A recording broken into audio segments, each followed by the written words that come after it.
Before I get started on this video, some people might be wondering why the hell yesterday's video wasn't uploaded yesterday. And the reason that is because YouTube was down, and I was trying to upload till about 12:45. Didn't happen. Then I'll wait till the morning, and because it seemed like a lot of people were having that issue. And then I got up for work at about 5:30, something like that, and was able to get it out there because I guess they got it fixed. Hopefully we're all good. Hopefully this one gets out on time. But the Blue Jays, oh boy. They lose 4-2 to the New York Yankees today, and this is funny. This game can be summed up into three things, okay? The inability to get a big hit in big situations, Aaron Judge, period, and Nestor Cortes. Those are the three things, and I'm going to break down each one, okay? Sure, I can go through the scoring plays, and I guess I can touch on that very quickly. Top of the first inning. Well, we'll start with that one. Aaron Judge. Dude's a monster. Like, I don't know any other way you can put it. Sure, Jays fans are booing him in the stadium, and let's be honest, that's what you're supposed to do, right? The Yankee fans, they boo Vladdy in New York. It is what it is, right? You boo great players. If you've ever watched sports in general, you just know that happens, right? It just is what it is, and it means you're great. And Judge comes up, and Barrios gets him a two-seamer right down Broadway. You don't do that. Judge takes him deep for a 2-run shot. Yankees up 2-0. And Barrios of last year would have fallen apart. But he didn't. And I thought he had an outstanding start. Bottom of the first, Bo Bichette gets one right back of a solo shot off of Nestor Cortes Jr. But then at the top of the seventh inning, and I mentioned it yesterday, and someone corrected me, and you were right. It was not Aaron. Aaron Hicks came in to pinch run. Didn't get a hit. Maybe that was game 2. I can't remember which game it was, but someone corrected me, and they were right about it.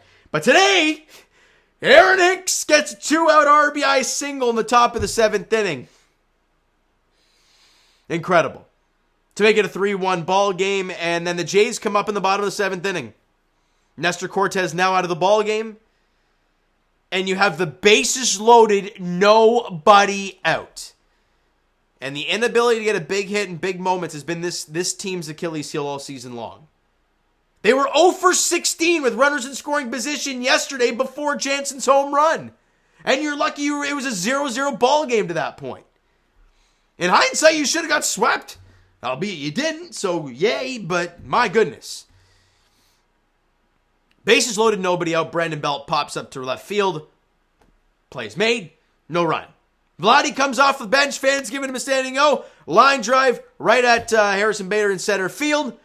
Run comes in. Oh, we got one run, but now there's 2 out. And then George Springer can't get a hit. And in a bases loaded, nobody out situation, down by 2, you get 1 run. And those are going to kill you.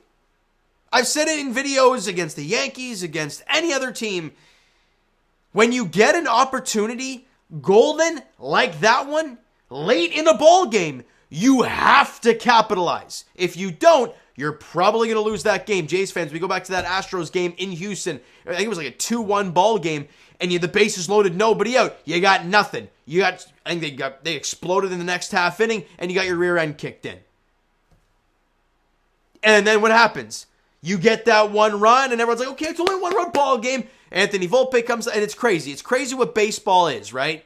And every baseball fan will tell you this. It's a game of inches. Judge missed a home run by what, like 3 inches off the top of the fence in center field? Matt Chapman misses a game-tying home run by half a section? Not even that, maybe? And then Anthony Volpe in the top of the 9th inning off of Nate Pearson hits one down the left field line and goes off the left side of the foul pole. Probably about what, 3 or 4 inches? Well, maybe not that close. But a quarter of a section, and it's a foul ball. This game is a game of inches. If Chapman hits that bomb, which is like, let me say, 10, 15 feet to the right, and it's a home run, and we're tied. Volpe hits one more to the left, pulls it a little bit too much. It's a foul ball. Who knows what happens? But baseball, you can't look at it that way. That is what it is. Judge, freak. Cortes, I thought that he was outstanding. I asked the Yankee fans yesterday why he's been struggling, and I can't remember who it was, but one guy said that it's the 3rd time through I thought he was great.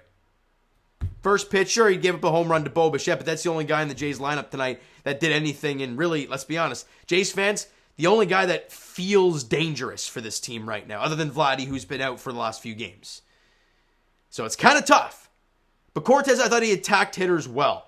He wasn't doing any fancy stuff, no holding the leg up, no real sidearm stuff, just smooth delivery after smooth delivery. And especially to Matt Chapman, he was just pounding him inside. Matt Chapman couldn't do anything. He couldn't do anything. He struck out twice against him. Kirky struck out twice on cutters up and out of the zone. Not sure what the hell he's swinging at. Kirky is not known for that. He's known to be a good eye at the plate and a good guy to make contact, put the ball in play. He couldn't do that today. And I don't know. I mean, this one hurts because the Jays don't play the Yankees now until September, and now you don't have the season series. So for Yankee fans, you're jacked, rightfully so. But for Blue Jay fans, this one sucks. Because Baltimore lost, the Rays lost. If you beat the Yankees, you were 2 games up, plus you now have the season series until mid-September at least. And you split this series. Right? You're going to be in great shape. Bases loaded, nobody out, you can't get it done. That's the story for me. Judge is, I don't know, man. Can we stop throwing the meatballs? Like, Jay Jackson, stop throwing a slider over the middle of the plate, please. Barrios, as good as you were today, can we not throw a 2-seamer right down Broadway for the guy? And even the one hit to the dead center field that went off the top of the wall, that was pretty much the same pitch. Let's not do that, please. Jimmy Garcia got him to strike out, I believe. So that was great stuff. But offensively, Bo Bichette went 3 for 4. Team had 6 hits. You guys can do the math. 8 strikeouts for the Blue Jays in the game. They walked twice in this one. Jose Barrios was outstanding, gets the loss and does not deserve the loss. 6 2/3, only allowed 6 hits, 3 runs, all were earned, but struck out 8 and only walked 1. I thought Jose Barrios was really, really good today, dropping his ERA to 4.61 on the season. Jimmy Garcia faced 2 guys, give up a hit, but then struck out Aaron Judge in a big moment at the time. Nate Pearson goes 2 innings, allows 2 hits, 1 run, the solo shot to Volpe. Was touching 100. I thought he looked overall as the innings went along for him, though. The velocity dropped a bit, and he was getting a little more wild. But in the end, I thought Nate Pearson was okay. Now, we turn our focus to the Baltimore Orioles because that is the next opponent for the Toronto Blue Jays as they come to town. Kyle Gibson gets the ball for the Orioles. Yusei Kikuchi gets the ball for the Blue Jays tomorrow night at 7:07. Game 2 is the young fella Grayson Rodriguez, who's having a tough start to his season. But again, the strikeouts are there, 44 and 37 innings against Alek Manoah. And we all know the deal, what's going on with Alek Manoah, and that could be an interesting matchup. That offense is damn good in Baltimore. Their pitching staff ain't great. For Alek Manoah, he's got to face a really good lineup. What happens, right? And then the finale of the series goes on Sunday afternoon. If it'll come up here, thank you, 1:37 first pitch. It's Dean Kramer versus Kevin Gausman. I will tell you why the Baltimore Orioles are winning games. It's their offense. Dean Kramer is 5-1 on the season with an ERA just under 5. So, tells you a lot. But for the Blue Jays, you got to win 2 or 3. There's no other way of looking at it. Divisional team, you just lost 3 of 4 to the Yankees after sweeping the Braves. Again, it's just, I don't get it. They just do it. They've done it all season long to this point. You sweep a team, you feel great, then you lose a series or you get swept, right? We move on, though, because baseball's a long season. It is only mid-May. Well, we're 18th now. Yeah, just past mid-May. Lots of ball to play, but this one tonight definitely hurts looking at the standings down the road, because let's be honest, come All-Star break or whatnot, if we're tied with the Yankees, they will be ahead of us because of this game today, or this series in particular. All right, so you know what, guys? That is going to do it for this one. If you enjoyed the video and not the game today, if you're a Jays fan, but if you're a Yankee fan, and also I love all the love from Yankee fans. I really, really do. As much as I've said it before, I'll say it again. As much as I'm a Jays fan, I'm a baseball fan at heart, and watching Aaron Judge play the game is just remarkable. Twitter, Discord, TikTok, Instagram, all that nonsense is down below, so check all that stuff out in the description below. And I will talk to you guys, Jays Edition, obviously, tomorrow night, Game 1 of the 3-game set at home for the weekend against the Baltimore Orioles. Kyle Gibson versus Yusei Kikuchi is the pitching matchup tomorrow night. Thank you guys so much for listening and watching. I hope you enjoyed the video, and not the game today. We'll talk to you guys then.